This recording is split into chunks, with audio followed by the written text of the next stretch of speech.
Tommie, a lot of people are taking this as a sign of a lack of patriotism on the part of the black athletes. It wasn't a hate campaign. We didn't carry guns. We didn't beat anybody up. It was a platform of knowledge. The project had 6 aggressive demands, all of which dealt with political and racial injustice. If they were not met, America's black athletes threatened to boycott the 1968 Olympic Games.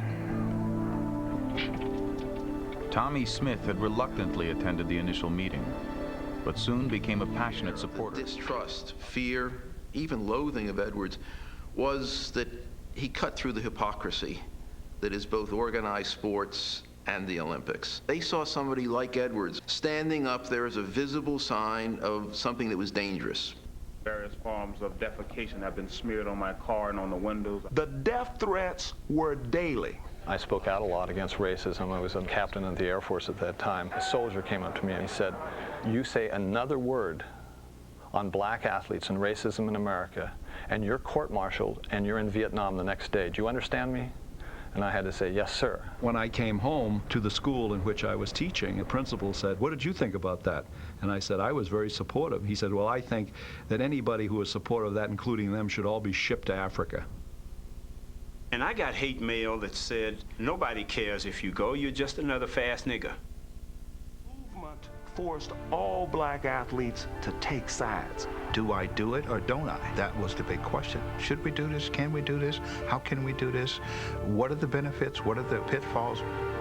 Black athletes is a term we use, but they were all individuals with individual opinions. And everybody had their own purpose, their own reason, their own ideas, their own identity, and you were trying to blend all of these people together.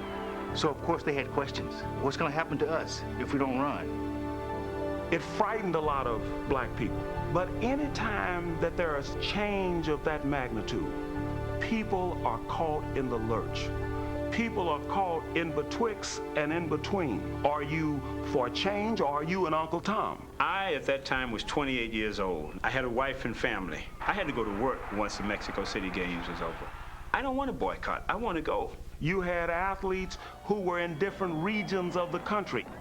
If you're in a small town in Texas, or you're in Tuscaloosa, Alabama, or Raleigh-Durham, North Carolina, you're not going to get it. When I approached one athlete, "You know, brother, it's time for black athletes to stand up." He turned to me and looked and said, "Hey, I'm not black, I'm colored." I said, "Oh, okay."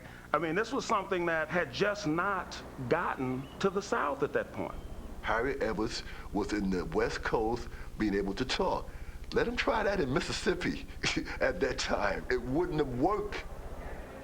I was the only black at University of North Carolina, but I knew that everybody did not welcome me with open arms. So I had a responsibility that I accepted when I went there, and I could not lose sight of that responsibility. I couldn't be altogether revolutionary, because then that would close the doors for other guys behind me. I just thought that that was just too much for me to sacrifice. I wanted a gold medal. I just tuned it out and said, "Your goal is Mexico," and that's it. So to try to sell them on the idea was not just a hard sell, it was almost an impossible sell.